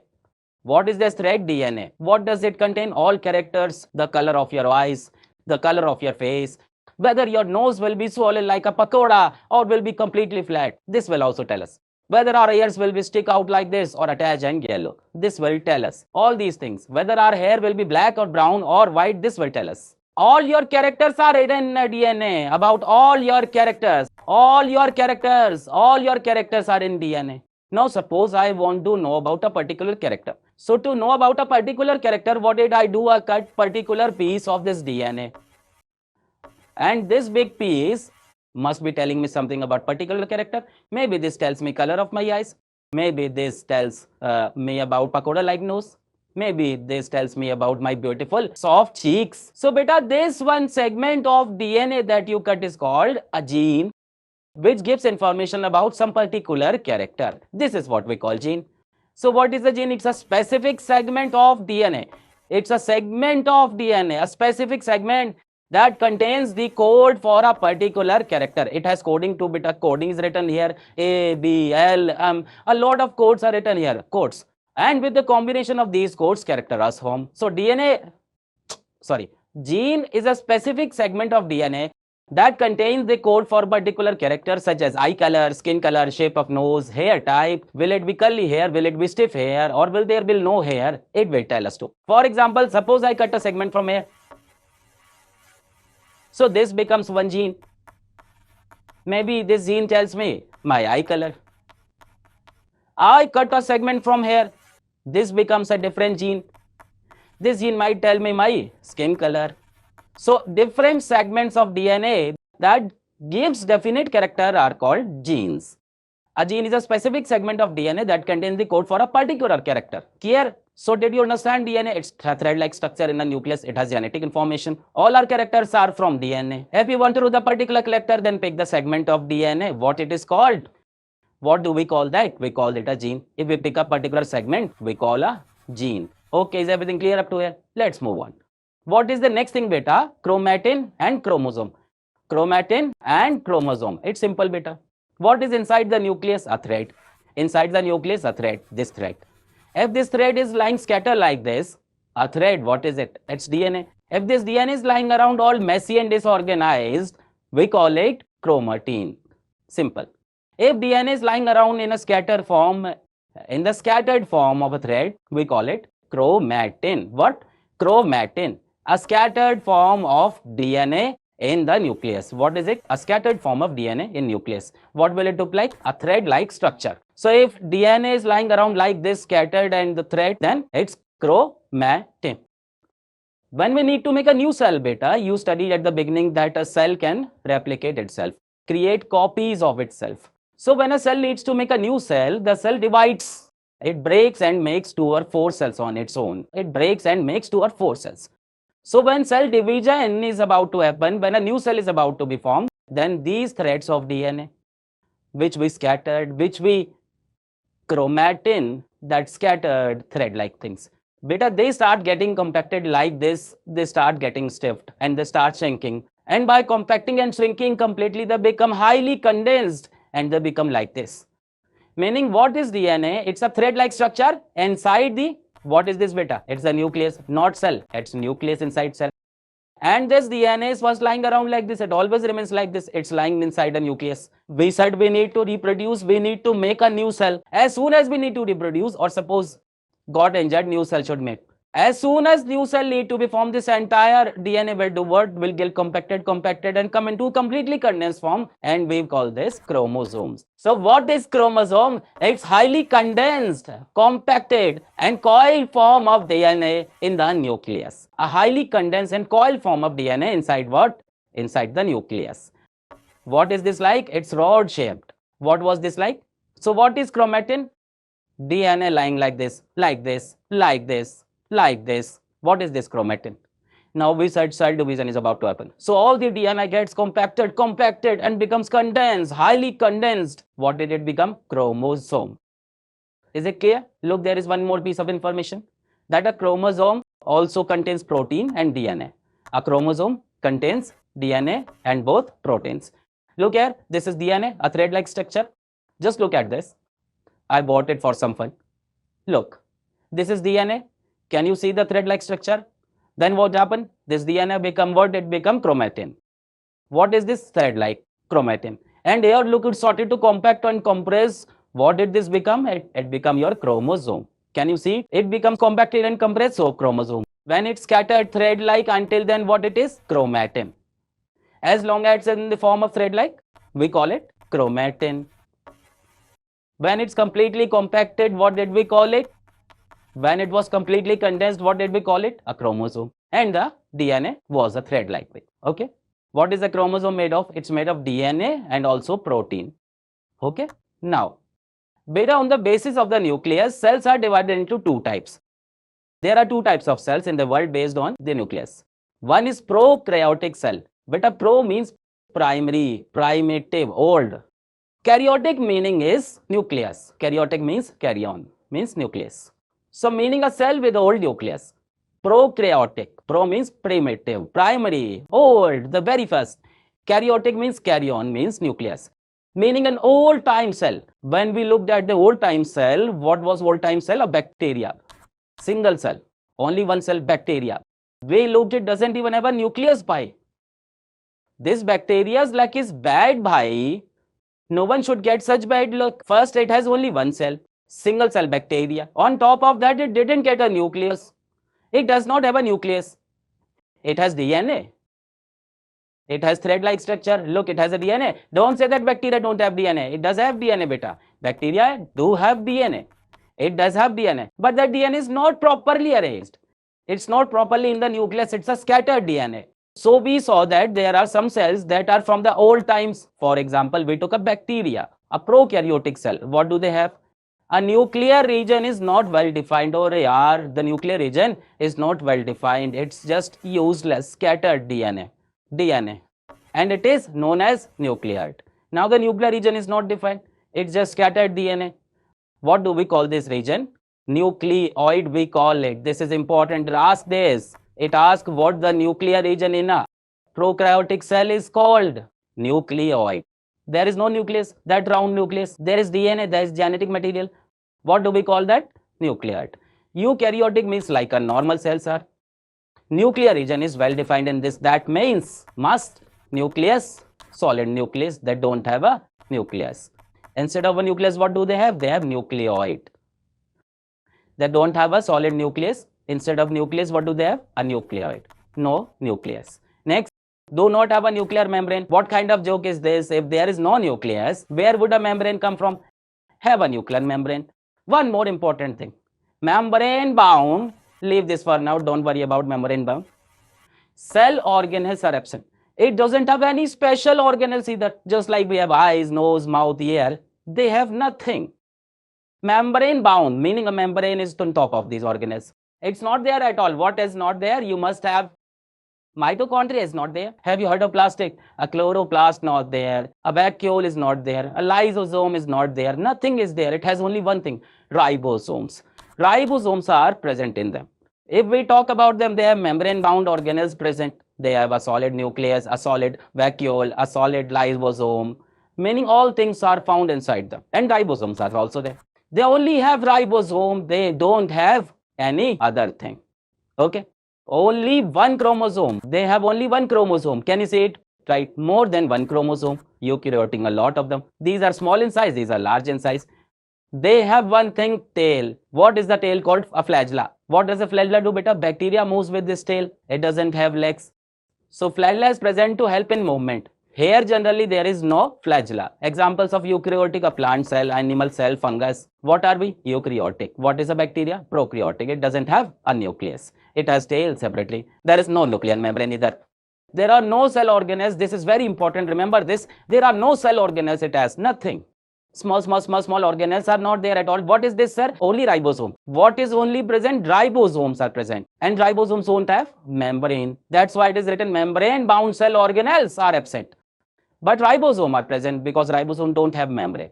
Membrane-bound cell organelles are present. Ribosomes are also present. So remember 4 or 5 of these difference. Remember the 2 that are marked there is important. And definitely remember the example. This, and this should definitely be remembered. This one don't have a nucleus. They don't have membrane-bound cell organelles. They have ribosomes. And an example in bacteria. Come on, bhai. Define the term genes and chromosome. So what is a gene? A particular segment of DNA, right? What is gene, beta? Suppose this is DNA. If we cut a particular segment of it, which has the code for a particular character, a code for a particular character, that is called a gene. A particular segment of DNA which contains the code for a particular character like eye color, skin color, etc. What are chromosomes? Highly condensed and coiled form of DNA. When are they formed? During cell division. Highly condensed and coiled form of DNA. When does it form? Cell division. How is prokaryotic cell different from a eukaryotic cell? You can tell me, I just showed you. Give one example of each type of cell. So for prokaryotic bacteria, for eukaryotic plants, animals, you can give anything. You are now at cell organelles. What have you seen so far? You have seen a cell wall, which is the outermost layer. You have seen a plasma membrane, the layer inside that. Then you have understood cytoplasm, this entire fluid inside cytoplasm. After that, you have probably studied the nucleus. You understood the nucleus. Beside this, cells have some organs which are called organelles. Just like we have eyes, nose, ears, mouth, cell have some specific small organelles that perform different functions. Now we need to study those. Organelles perform a specific function for the cell. Like we have organs for different function, cell has organelles. So we have to study some organelles. First we will study this ER, endoplasmic reticulum. What is it? You can see a tube-like structure here, like this, a tube, endoplasmic reticulum. After that, we'll study many more, like we have to study lysosome, these round things, these lysosomes. Then we have to study this one which looks like lighting, mitochondria, gives energy. Then we have to study this green one, this gives plastids. Then you have seen this parallel stacks, Golgi body. So we have to study Golgi body. Then you will say this big bag, a sac, a bag. We have to study vacuoles. Don't worry. Each one we will study in detail, don't take tension. This one, we already studied that. 2, 3, 4, 5, 6, 7. We studied 2. Now we study the remaining 6 in detail. Let's start. Okay. So the first cell organelle we are going to study is the endoplasmic reticulum. The endoplasmic reticulum, which we also call ER. What is the endoplasmic reticulum? Let's see, beta. Do you remember that this round thing was nucleus? Around the nucleus, you see a tube-like structure, some sheets, some tubes here and there. These tubes are, what do we call it? Endoplasmic reticulum, ER. Now, what are its function? What is its function, beta? Let's say the nucleus made something, and after making, they need to send it to cell. So to send it to the cell, they do what? They transport material from the nucleus to cell. And suppose the cell made something and needs to send it to the nucleus. They help in the transport of material from cell to the nucleus. So they have a big role in transportation, sending material from the nucleus to the cell and from the cell to the nucleus. Listen to the second important thing. Endoplasmic reticulum makes lipids and proteins. What things? Lipids and proteins. Does lipids and proteins remind you of something? What comes to your mind? Plasma membrane. Can you remember this one? What was it made of? Lipids and proteins. Remember, phospholipid bilayer with proteins scattered in between. So this plasma membrane was made of phospholipid bilayer and proteins. And this lipid is made by protein. And who gives that lipid protein? Endoplasmic reticulum. So they make lipids and proteins and also helps in making the plasma membrane. So let's read it quickly. What is it? Protein and lipid synthesis. Remember, the main function of ER is to make proteins and lipids. What is it? Membrane bound tubes and sheets. It has tubes and sheets. Helps in transport of material between the nucleus and cytoplasm. The cytoplasm is the entire green part. It helps in transportation. Formation of the plasma membrane, because the plasma membrane is made up of what? phospholipid bilayer, and proteins. Now, the endoplasmic reticulum beta is of two types. One is rough endoplasmic reticulum, one is smooth endoplasmic reticulum. Let's understand the story of rough and smooth as well. Look carefully here. Look carefully at this figure. Look closely at the endoplasmic reticulum on top. It has three dot stuck on it. When you look it under a microscope, it looks a bit rough. It's a bit rough. So we call it rough endoplasmic reticulum. So at one below, it's completely flat, completely smooth. So we named it smooth endoplasmic reticulum. Now the question is, why are they rough? They become. So on this dot is present. This dot we call ribosomes. What do we call it? Ribosomes. Now what are ribosomes? They are the protein factories. There's whole factory of protein here. And that's where the protein that the endoplasmic reticulums gives us milk. So ribosomes are called protein factories. Where are they found? On the rough endoplasmic reticulum. There are no ribosomes stuck on the smooth endoplasmic ones. No dot. So it's smooth. It's shown top and bottom for illustration. It's not necessary that they are like this. It says rough endoplasmic reticulum, ribosomes attached. Smooth endoplasmic reticulum, ribosomes not attached. The difference between them is often asked in exam. So it's important to remember the difference. The first one is in rough, ribosomes are attached to the surface of the air. The dot are stuck on it. Ribosomes are not attached to the surface of the air, so it's smooth. Appears rough under a microscope, appears smooth under a microscope. What do? They synthesize protein. What do? They synthesize lipid. What is the ER's job? To make proteins and lipids. Where did this come from? Rough endoplasmic reticulum. Where did this come from? Smooth endoplasmic reticulum. Now who actually makes this protein? What does rough have? Dot. What is it? Ribosomes. So these are the ribosomes that make protein, and we call ribosomes protein factories. So these ribosomes stuck on it, they make protein and we call them protein factory. What do they make? They make lipids. Some proteins better function as enzymes. That's why we say that the rough endoplasmic reticulum synthesize enzymes. Better there are some liquids which do the function of hormones. So we say, what do smooth do? Function of hormone. So what did it become? Protein. From protein to enzyme.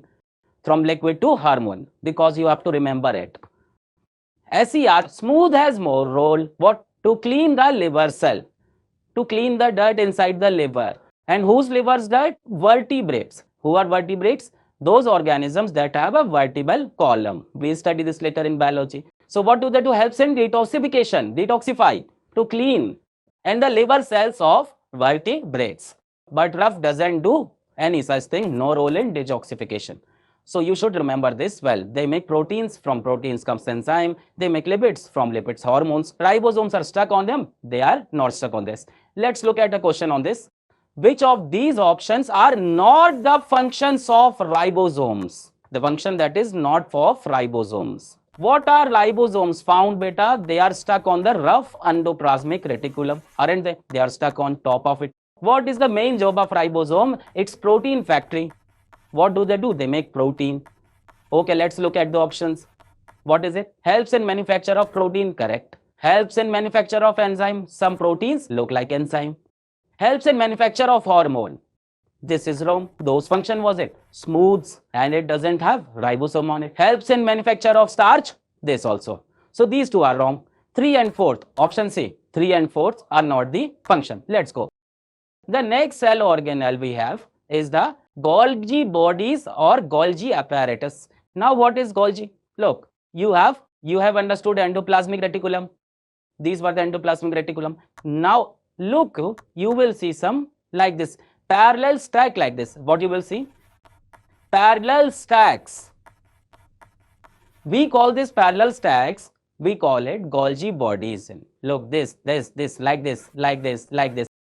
These are Golgi bodies or Golgi apparatus. Now what is their job? See, the nucleus made something, it gave it to the endoplasmic reticulum. Now endoplasmic reticulum also made protein and lipid. It's done. The product is ready in the factory. Now where should the product go? An entire cell. It's protein, liquid, everything is made, have to give to entire cell. So what is Golgi body, beta? Golgi body is your distributor. It says show me what you have made here. Now first I will store this product. We'll see what is right and not. I'll modify what's not right. And after that, I do packaging and will transport it. So listen to its function. Listen to its function. What the nucleus and endoplasmic reticulum made went to the Golgi body. And what did the Golgi body do? First, it stored that thing, keep it. Then it modified it. Where should I make changes? Then it packaged it and then transport it. This is storage, modification, packaging and transportation. These are its main functions. So you'll find the same thing here.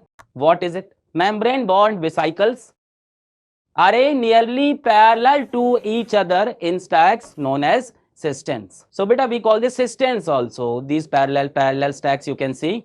These we also call cisterns. It's important to remember. What is here? Membrane bound parallel stacks. We also call them cisterns. Functions: stored it, the product that's made by, we'll store it, we'll see if it's right or not. Modify it, we'll make some changes. Package the products, and then we will do like proteins and lipids synthesized from ER are dispatched to various targets. Then we will dispatch it. Transport. So their function is to store, modify, pack, and then dispatch to the entire cell. Whatever the nucleus and endoplasmic reticulum made and gave to them, they stored it, modified it, packaged it, and then dispatched it. Remember one very important function of theirs involved in their formation of lysosomes. They are involved in the formation of lysosomes. Now, what are lysosomes? We are going to study this next. This is very important. They have two functions. First, they store, modify, and package what's made and sent to the entire cell. Second, they are involved in the formation of lysosomes. So, what are lysosomes? I'll show you. These are lysosomes. Another name for lysosomes is waste disposal. What is inside the cell? All the dirty things, get rid of it. It means it's an army of the cell beta. It's very dangerous. What are lysosomes? You can see this small dot. Can you see them? These small dot, this one. They are scattered everywhere in the cell. We call them lysosomes. What do we call them? Lysosomes. What is their job? To clean the dirt. Waste disposal. They are the army. Wherever they see a terrorist, they will kill them. So their main job is to keep the cell clean. So let's read. Sacs. Sacs means bags. So look, this round thing you see, here looks the whole sphere. When you look inside the small round thing with a microscope, it's a big sphere. So what is this? It's a sac, a bag filled with powerful digestive enzymes. Now what's inside it? There are very strong digestive enzymes. That is, whatever comes, it will eat it and digest it. It has very strong digestive enzymes, very powerful digestive enzymes. Acts as the waste disposal system of the cell. It's used for disposing of waste. Helps in cleaning the cell by digesting foreign material, bacteria, as well as damaged organelles. Now suppose bacteria entered the cell from somewhere and the cell is troubled. Who will destroy the bacteria? The army will. Whose army? The lysosome. So the lysosome will say, come here bacteria. It will eat it inside. What does it have inside? It has many powerful small enzymes. They will eat the bacteria and finish it off. Suppose a cell organelle is damaged. It got damaged somehow. A foreign particle attacked it or it got damaged on its own. If it's damaged, what will the damaged thing do? So what does lysosome do? It eats the damaged organelle, the damaged organs on organelle inside the cell and finishes them off. That's why its name is waste disposal. So whether it's an outside bacteria or a terrorist, it will die. And if there's internal criminal inside the cell, it will die. Now there is a disadvantage. What is the disadvantage, beta? It will erase the army there. Then I will tell you the disadvantage. The disadvantage is that sometimes they become suicide bags. And what do they have? A gun, weapons, bombs, everything. Come here, bacteria, I'll eat you and finish you. Digestive enzyme. This cell is getting damaged, I will finish you. Suppose there is some kind of disturbance in the cell. The lysosome doesn't understand. It feels like something is wrong. So the lysosomes burst and the enzymes destroy the entire cells. That's why their name is also suicide bags. They are bags. Inside this, they are powerful digestive enzyme. They are suicide bags. What happened? During cellular disturbances, some disturbance occurred inside the cell. The cell gets damaged. Something got damaged in the cell. The lysosome didn't understand. The lysosome may burst and digest their own cell. They kill their own cell. So this is the problem they have. They are suicide bags. This question comes in exam. Why are lysosomes called suicide bags? Because if there is some cellular disturbance, the cell gets damaged lysosome burst and damage their own cell and eat their own cell and finish their own cell and digest their own cell. Okay, now look at a question. What would happen to the life of the cell if there was no Golgi apparatus? What would happen to the cell if there was no Golgi apparatus? This is the NCERT question. The Golgi apparatus has two important roles. First, the nucleus and E are made to store, modify, package and send it. Second, they are the ones who make lysosomes. So if there is no Golgi apparatus, when the storing, modification, packaging and transport of materials will stop. Its food supply is stopped by nucleus, endoplasmic reticulum, everything is over. Endoplasmic reticulum which is made, it stopped. That will be the first thing. Lipid and protein will stop. The plasma membrane will stop. Nothing is going anywhere. Second problem is lysosome will not form. The Golgi apparatus is that one makes lysosomes. Look, it was written here. What was it? Involved in formation of lysosome. If lysosomes are not formed, the cleaning will not happen either. So the cell cannot survive for long. Overall, the cell function would be disturbed and the cell might not survive for long. That's the 2 point. Packaging, what happened? Lysosome won't be formed. So when the cell won't get things, protein, lipid, the nucleus and endoplasmic reticulum are making will not reach the cell. Second, cleaning, what happened? Now suppose house isn't clean for many days, garbage keeps piling, it will get dirty and it's not getting energy. So the cell will not be able to survive for long. Let's move. The next is one are very famous mitochondria. Everyone must have heard of it. What is it? The powerhouse of the cell. It gives energy to the cell. Now the powerhouse of the cell, look at how mitochondria look, beta, like this. And inside this, right? And inside this, this. This is mitochondria. There are many of them, okay? Mitochondria. Now the mitochondria, beta, has two membranes, an outer and inner. How is the outer membrane? Porous. Porous means it has pores. So things can enter and exit. Inner membrane is a question that comes. How is this inner membrane? This one. How is it? Deeply folded. It's very deeply folded. Now why it is so folded, sir? What's the benefit? What is the job of the mitochondria? Powerhouse of the cell. To give energy. I told you what runs our life. Money, give him 100 rupees, give him 2000 rupees, give him 2.5 crore, give him 500 crore or a or big. Inside the cells that runs currency is ATP. What is this? These are energy molecules. The mitochondria makes this ATP, energy molecules. Now the more surface area the mitochondria has, the more ATP it will make. The more ATP molecules, the more energy. That's why its inner layer is deeply folded. It's very, very folded. What happened due to being folded, beta? Its surface area increased. And because the surface area increased, more ATP molecules will be formed on it. More energy will be created. So the same things are written here. The inner membrane is deeply folded.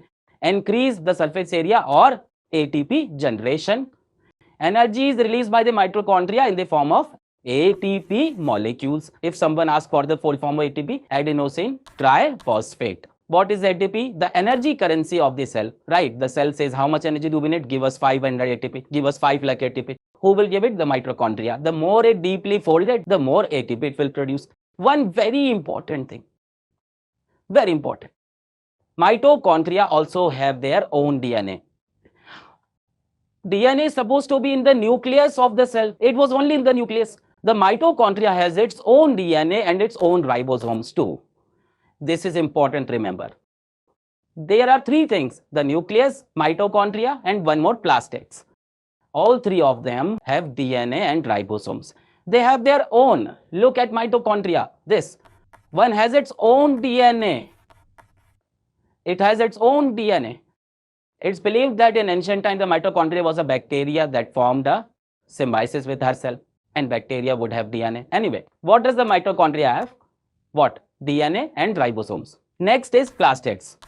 Plastids, beta, are only found in plant cells. They are not in animal cells. You want to see plastid? Look, these are plastids. This is a plastid. This plastid. This is a plastid. This is a plastid. So these green things in the plant cell. That's why we take plant cells. There are no plastids in animal cell. So plastid is only present in plant cell. Now you might remember an example of their plastid. Like we first look plastid, chromoplasts. What are chromoplasts? They are colored plastids. What do they give by? The color of flower. They give color to the flower of plants. Their job is to give color. Second, we studied chloroplast.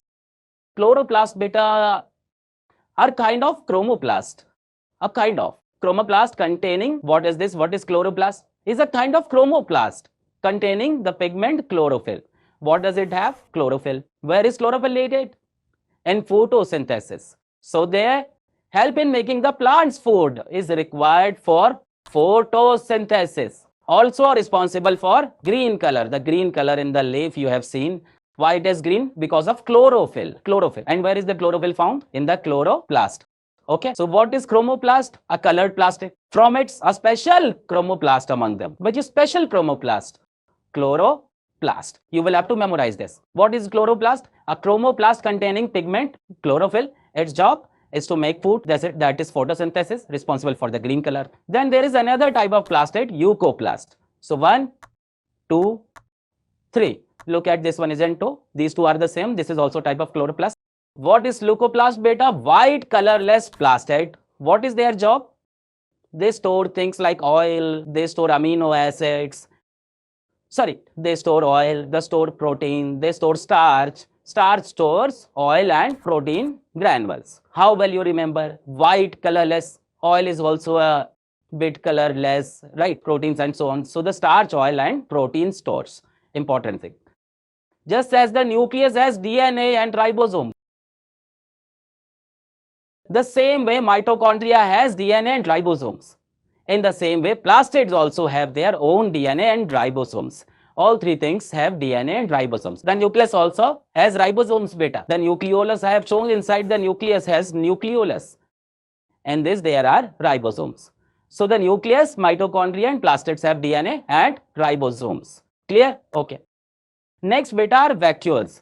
Now what are vacuoles? Look, you can see a big bag here. This big bag. How much area of the cell is taken up? In a plant cell, they are very big. In an animal cell, they are very small. There can be more than 1, 2. But in a plant cell, there are big vacuole. What is this beta? This is a bag, a sac. What happens in this beta? Some things are stored. And what else does it do? It gives rigidity to the entire cell. Think about it. There is a bag full of water inside. What will happen? It will give rigidity to the entire cell. So you have to remember two functions of this, of vacuoles. What? To give turgidity and rigidity. Turgidity and rigidity is one function. Second, what is it? A storage sac. Large in plants, small in animals. In an animal cell, there can be multiple. Remember that it's large in a plant cell. In plant cell, it's large. Plants may occupy 50 to 90% of the volume. Provides turgidity and rigidity to the cell. Stores soap. Soap means S for, first of all, sugar. O for organic acid. A for amino acid. P for protein. So what does it store? Sugar, organic acid, amino acid and proteins. Okay. Their vacuoles are important in amoeba. What happens in amoeba? The food that amoeba eats is stored in the vacuoles and the waste comes out of the vacuole. Food vacuole contains food items that amoeba consumes, expels waste. So where else is the vacuole's job? In amoeba, unicellular, a single cell. Remember amoeba? The kachar kuchur, this amoeba. What happens inside this? Food is stored in the vacuole and from here waste comes out. Okay. Now the game of membranes. One thing is asked a lot. What is a single membrane? Which is double membrane? There are a lot of confusion here about which is single membrane, which is double membrane. A simple way to remember. There are three things that have DNA and ribosomes. Which ones? The nucleus, mitochondria and plastids. What do they have? So remember it like this. Who has DNA? Those have a double membrane. Nucleus, mitochondria and plastids. All three of them have DNA, so they have double membrane. You remember it. Now endoplasmic reticulum, Golgi, Apparatus, lysosomes, vacuoles, they have no DNA, so they have single membrane. That's it. You remembered everything. Students get very confused about this. So those who have DNA, double membrane. Those who don't have DNA have a single membrane. And there is one that has no membrane, which is ribosomes. Don't get confused between ribosome and liposomes. Ribosome is a protein factory. Lysosome is an army for cleaning. Ribosomes have no membrane. Where is the protein factory? On the rough endoplasmic reticulum. And the ribosome is the only organelle present in prokaryotic and eukaryotic cells. Remember, in prokaryotic cells, there were no cells organelles. Remember, I told you membrane bound, no cell organs, only what? Ribosomes, because it doesn't have a membrane. Eukaryotic cells have everything. They will also have these and ribosomes. In prokaryotic cells, only ribosomes are found, no other cell organelles. Prokaryotic means bacteria. Clear? So you should remember this game of membrane. Now comes the difference between plant cells and animal cells. Now I might tell you everything here. I might just tell you the difference. It's important. The exam asks direct question about the difference. So look, plant cells have a cell wall. Animal cells do not have cell wall. Plant cells have plastids. You can see this, plastids. What is this? Chloroplast. What does it have? Chlorophyll. What will it give? Green color, photosynthesis. Here there are no plastids. Plant cells have a large central vacuole. The vacuole, which was large sac, what does it do? Turgidity, rigidity, strength it will give, storing the things. Here our large central vacuole is absent. Look, where is the vacuole in an animal cell? Look, it's a small vacuole. Also can be multiple vacuole. Large central, it does not have. The last one is that don't have centrioles, and animal cells have one more thing, centrioles. This is also a type of organelle that is not taught to you in the syllabus. What are centrioles, beta? You can see this here. They are cylinder-like structures, centrioles. Their job comes, and when a new cell is formed, they work during cell division. Cell division means when a new cell is about to be formed, the cells divides. One cell divides to make multiple cells. So this is the job of centriole. When is the job of centriole? In cell division. Centrioles are in animal cells, not in plant cells. So remember these four differences well. Many other things are common. Mitochondria are here too, endoplasmic reticulum is here too, Golgi is here too. A little bit difference will be there, but that's not a major difference. Like one is small, the other is big, one is less. The main difference is this. Plant cells have cell wall, they have plastids, and they have large vacuole. Animal cells do not have cell wall. Our cells don't have cell wall. They don't have plastids. They don't have chloroplast, chromoplast, or leucoplast. They don't have a big vacuole. There are three things. A cell wall, and what else do they have? Plastids, and what else do they have? A large vacuole. They don't have them. They have one special thing, centrioles. These cylindrical structures are seen near the nucleus, and their job is cell division. They don't have centrioles. The last topic, beta, is cell division. What is cell division? Beta, we have to make new cells from one cell. Only then the earth will move forward. And sometimes what happens? We get hurt. Our cells get damaged. Then two new cells have been formed. So the formation of new cells is what we call cell division. The process by which new cells are made is called cell division. Now cell division happens in two ways. One could be that we need to reproduce, to have our children, to produce our offsprings for us, for animals, for plants. So that's one type of where you need to reproduce new cell. Another could be that you got hurt and you need to make new cells. On that basis, that's divided into two categories. Mitosis and meiosis. You should remember them. Mitosis and meiosis. Mitosis, beta, is when you need to repair tissues. You need growth. And meiosis, beta, is when you need to produce gametes. Gametes means sex cells when you need to make them, from which a new organism will form. That's when meiosis happens. And mitosis is growth for and damaged cells. Now what's the difference? What happens in mitosis? A single cell divides into two new cells. And meiosis, one cell divides into two cells. Then these two cells divide into four cells. So what is the difference, beta? How many cells were formed in mitosis? Two new daughter cells. We call them daughter cells. A child was born. And how many cells were formed in meiosis? Four cells. So it says produce four new daughter cells. That's one difference. You can understand one more difference. What kind of process is this? A one-step process. What kind of process is this? A two-step process. The division happened twice here. Once, then twice. Here, the division happened only one time. The daughter cell has the same number of chromosomes as the mother cell. Here, whatever the number of chromosomes is, each daughter cell will have the same number of chromosomes. Suppose there are 46 chromosomes here, then this one will also have 46 chromosomes. This one too will have 46. But what happens here? The daughter cells have half the number of chromosomes as the mother cell. Suppose there are 46 chromosomes here. So how much in this? 23. In this, 23. In this, 23. In this, the daughter cell will have half the chromosome number. This is called equational division because it happened equally. An equal division happened, remember equation, with equal, because it's an equal number of chromosomes. This is called reductional division. Reductional means it was reduced So it started with 46 chromosomes. It became 23, 23, 23. It was reduced. So it's a reductionary division. And what does this happen? Growth and repair of tissue. This happens in the production of gametes and making sperm cells and making ovum, sex cells. These differences between mitosis and meiosis you have to remember. Here bit of this chapter ends. And if you have studied the lecture fully, then tell me in the comment how is the lecture and do one comment. I will win. Keep studying. All the very best.